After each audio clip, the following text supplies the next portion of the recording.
Hello! Blessed Sunday everyone guys! Ayan, so alam nyo na yung ating routine. So I'm here again to share with you once again yung aking Bible devotional for today. So I'm doing this not just for my own benefit but of course for the benefit of those who will hear God's word and for the sake of spreading the news, spreading God's word and sharing God's love to everyone and proclaiming Jesus, of course.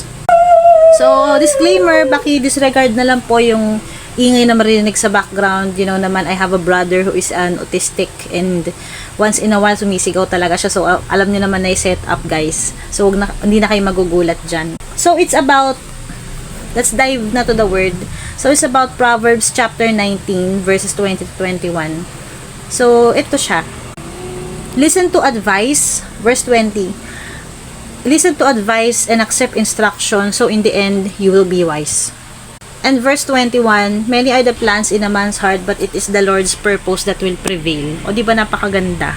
So, what can we learn from this verse? What does it mean, di ba?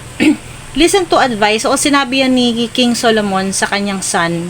So, he's giving, so it's this verses or pieces of advice came from King Solomon, the wisest man ever, na I remember that tinanong siya ni Lord kung ano yung hihilingin niya sa Panginoon, and hindi siya humingi ng wealth, ng fame, ng anything, but he just asked for wisdom.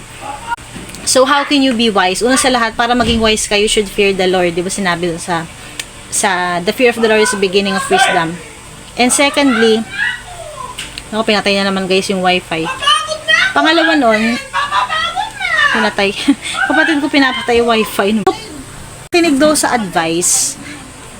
Listen to advice and accept instruction. Ibig sabihin nun, para magkaroon ka ng wisdom, you should learn to listen. Kasi halimbawa, may kausap ka, pinapayuhan ka. If you don't listen, how can you gain wisdom? If you don't listen, allow yourself to absorb or to meditate on those words. So, once na nag-listen ka, you should stop talking and you should just pay attention to the speaker. Listen to advice. So, sa advice, makinig mabuti and accept. So, nandun yung pagtanggap. So, pinakinggan mo nga pero ni-reject mo naman yung advice. So, useless din. So, you have to accept those words of wisdom. So, in the end, we will be wise. Pero, syempre, hindi lahat ng advice is good. Especially when it's not biblical or hindi galing kay Lord. Kaya nga, we should be discerning if those advice or words of encouragement really came from God or it's really God-given or talagang it's from the Bible, diba? So, maging discerning tayo. Kaya, paano natin malalaman kung it's from the Lord? Of course, we can learn, we can discern it if we read His Word, diba? Kung babasahin natin yung Bible, malalaman natin kung ano yung sinasabi ni Lord versus kung ano sinasabi ng mga tao or just worldly perspective ba. Po is yung verse 21, which says, many are the plans in a man's heart, but it's the Lord's purpose that prevails.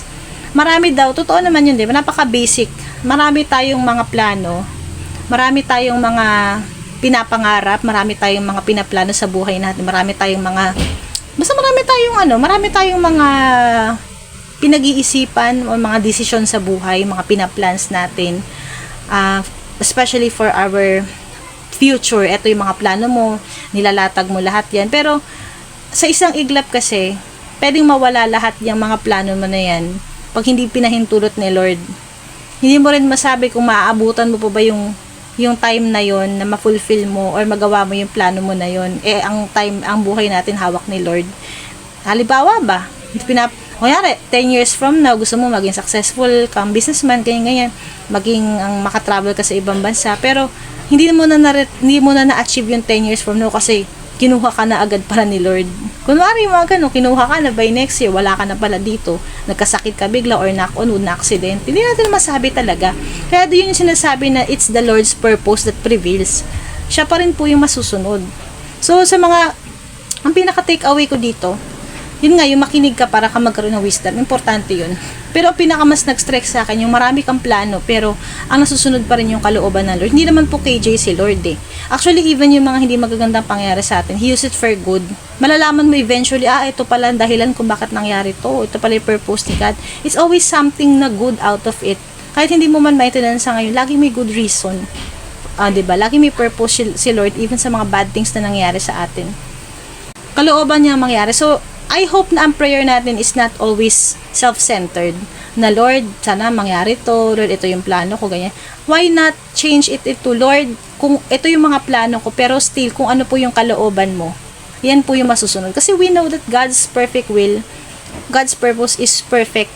God's will is perfect. 'Di ba? Hindi man natin lagi maintindihan, but we just have to have faith that He knows what's best for us. So, ayun, sana po nakatulong po at naka-encourage sa inyo na walang masamang magplano, pero itaas natin lagi kay Lord every plans that we make. Isali natin siya sa blueprint. Siya lagi yung final say. Siya lagi yung final decision. So, let's ask wisdom, Lord, ito ba ang bagay na to? Ito po bang plano na to is kalooban nyo ba to for me? Okay lang ba sa'yo, Lord, na gawin namin to? Or Lord, mag-glorify ka ba sa gagawin ko? Sa decision ko na to? So, yun po lagi yung ating, magiging madali ang decisions natin kung magiging wise tayo, 'di ba? At ang talagang magiging sentro ang Diyos sa buhay natin. We will be successful talaga in everything if we will really put God in the center, and He will allow Him to be in control of our lives, and yung kalooban niya ang masunod.